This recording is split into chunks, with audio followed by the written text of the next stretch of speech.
வாங்கடா, என்ன இந்த பக்கம்? மறுபடியும் வீடியோ நடிக்கலாம் இருக்கோம்னே. ஆமாண்ணே. மறுபடியும் வீடியோவா? ஏன்டா நான் நல்லா இருக்கு பிடிக்கலையா?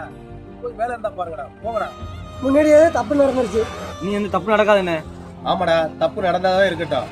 எனக்கு இந்த யூடியூப் வேணாம், சேனல் வேண்டாம். அழகான ஹோட்டலை வச்சு ஓட்டிக்கிட்டு இருக்கேன். என்ன நிம்மதியா இருக்கு. என்ன இந்த ஊருக்கு போறதுனா கிளம்பி. என்னடா இந்த ஒரு வாட்டி எடுப்போம்ண்ணே. எத்தனை ஒரு வாட்டிடா? ஏண்டா நைட்டு வந்து காலையில வீடியோ எடுக்க வர்றாங்கிற, காலைல கேமராலாம் எடுத்துட்டு லொக்கேஷன் போனதுக்கு அப்புறம் எனக்கு வேலை இருக்கு டீப் போயிருக்கா. அண்ணே இனிமேல் எப்போ கூப்பிட்டாலும் வருவோம், வீடியோ எடுக்கிறோம். நைட்டு 1 மணிக்குனாலும் கூப்பிடுங்க, வரோம், வீடியோ எடுக்கிறோம். ஏய், உங்களை நம்பி ஏமாந்துட்டேன். இந்த வாட்டி உங்களுக்கு நம்பலாமா? என்ன சொல்றீங்க? ஒரு வாட்டி எடுத்துக்கோங்க. வந்துருவீங்களா? கண்டிப்பா வரோம், வீடியோ எடுக்கிறோம். இனி நம்ம பச்சை கொடா